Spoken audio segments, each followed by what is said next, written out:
বামফ্রন্ট এবং কংগ্রেসের অজস্র মানুষকে মিথ্যা কেসে ফাঁসিয়ে জেল খাটানোর ব্যবস্থা করেছিল তদানীন্তন সরকার, তৃণমূল সরকার। 2018 সালে চোপড়াতে পঞ্চায়েত নির্বাচনের পরে বোর্ড গঠনের আগে সেখানে একটি ঘটনা ঘটে আর কি, বিশৃঙ্খল অবস্থা।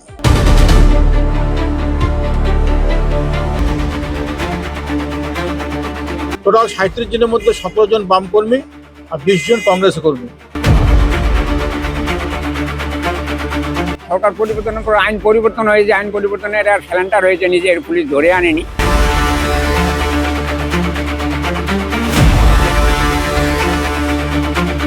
মিথ্যা মামলায় আমাদেরকে জেল খাটানো হলো। আমরা তো অ্যাকচুয়ালি ঘটনার সাথে যুক্ত না।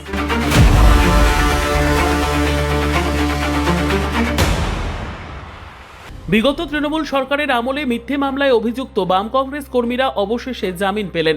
উত্তর দিনাজপুর জেলার চোপড়া বিধানসভা কেন্দ্রের অন্তর্গত দাসপাড়া গ্রাম পঞ্চায়েতে 2018 সালের পঞ্চায়েত নির্বাচনের পর এই ঘটনা ঘটেছিল।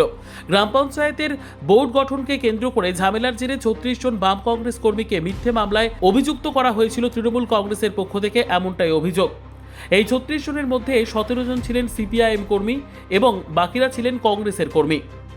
পরবর্তীতে ওই 36 জনের বিরুদ্ধে মিথ্যে মামলা রুজু হয়েছিল। অভিযুক্তদের তালিকায় ছিলেন জেলা কংগ্রেসের কার্যনির্বাহী সভাপতি অশোক রায়ের মতন নেতৃত্ব। সূত্রের খবর 2018 সাল থেকে এই মামলা চলছিল।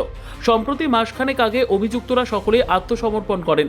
এরপর তাদের জেল হেফাজত হয়। শুক্রবার আদালত থেকে জামিন পান প্রত্যেকেই। সেই অনুযায়ী এদিন রাতে রায়গঞ্জ জেলা সংশোধনাগার থেকে বেরিয়ে আসেন 36 জন বাম কংগ্রেস কর্মী, যাকে কেন্দ্র করে সেখানে উচ্ছ্বাস লক্ষ্য করা যায় দুই দলের মধ্যে। জেল থেকে বেরোনোর পর 36 জনকেই ফুলের মালা পরিয়ে স্বাগত জানানো হয়। বিগত তৃণমূল সরকারের আমলে যেভাবে মিথ্যে মামলায় ফাঁসানো হয়েছিল এই 36 জনকে, তার বিরুদ্ধে ক্ষোভ প্রকাশ করেছেন জেলা কংগ্রেস সভাপতি মোহিত সেনগুপ্ত। এটা হলো 18 সালে একটা ঘটনা চোপড়ায় হয়েছিল, দাসপাড়ায়। সেখানে একটা মিথ্যা কেস দিয়ে বামফ্রন্ট এবং কংগ্রেসের অজস্র মানুষকে মিথ্যা কেসে ফাঁসিয়ে জেল খাটানোর ব্যবস্থা করেছিল তদানীন্তন সরকার, তৃণমূল সরকার, প্রতিহিংসা পরায়ণভাবে। সেই জন্য আজকে আমরা সেই ছেলেগুলোকে, কর্মীরা 37 দিন আগে ইসলামপুর কোর্টে সারেন্ডার করেছিলেন। তারই জেলে রায়গঞ্জ জেলে পাঠিয়েছিলেন তাদেরকে, এবং তারা আজকে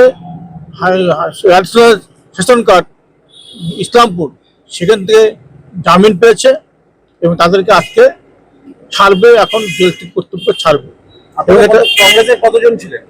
টোটাল 37 জনের মধ্যে 17 জন বাম কর্মী আর 20 জন কংগ্রেস কর্মী। তার মধ্যে আমাদের অশোক রায় আছেন, জেলা কংগ্রেসের কার্যকরী সভাপতি।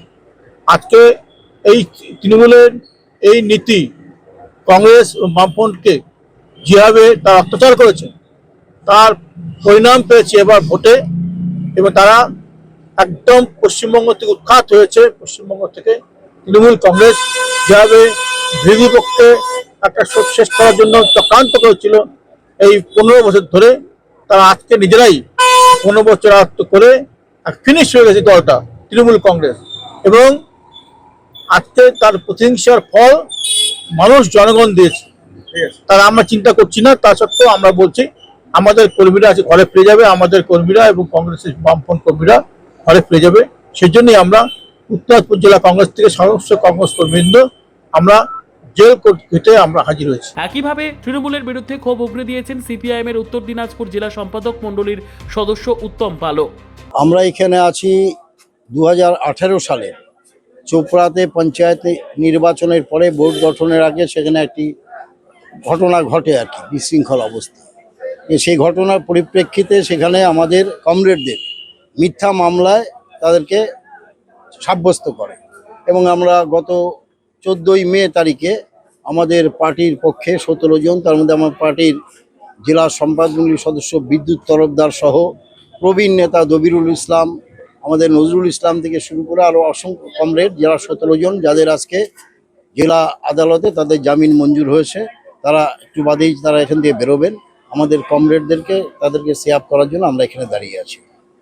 কি বলবেন এই যে ঘটনা হচ্ছে যে আমরা মিথ্যা মামলায় আমাদেরকে জেল খাটানো হলো। আমরা তো অ্যাকচুয়ালি ঘটনার সাথে যুক্ত না। এই জয়টা হচ্ছে এখন এটা চলবে কেস, কিন্তু আপাতত তাদের জামিন হচ্ছে। আগামী দিনে কোর্টে আইনগতভাবে যা লড়াই করা সেটা আমরা লড়ব। সকলেই কি আজকে ছাড়া পাচ্ছে? সকলেই ছাড়া পাবে আজকে। কতজন মোট? আমাদের পার্টির পক্ষে আছে 17 জন। এই ঘটনার পরিপ্রেক্ষিতে ধৃতদের এক আত্মীয় গিয়াসউদ্দিন তিনি ঠিক কি বলছেন শুনবো তার প্রতিক্রিয়া। এই মনসুরের বাবা এখানে আছে 2018 আমার পঞ্চায়েত নির্বাচনে ওরা মানে জোর করে মানে ভোট গণতি করতে দেয়নি, এরা পঞ্চায়েত গঠনে একটা ঝামেলা হয়েছিল, ওখানে কোনো 1000-500 লোক জমায়েত হয়েছিল। তো ওখানে 1000-500 লোকের মধ্যে কে কি বা হয়েছে গন্ডগোলে একজন মারা গেছিল লোক, ওই কেসে আর কি বিভিন্ন জায়গার নাম করে কিছু লোককে ফাঁসায়, একটা মিথ্যা কেসে দিয়ে 37 জনকে 57 জনকে একটা কেসে ফাঁসাই দিয়েছে। ওই কেসে এখন এরা 1 মাস 7 দিন থেকে জেলে আছে। কি মনে হয় সরকার পরিবর্তন হওয়ার পরে কি এই ধরনের আরো বেশি তারা আজকে ছাড়া পাচ্ছে?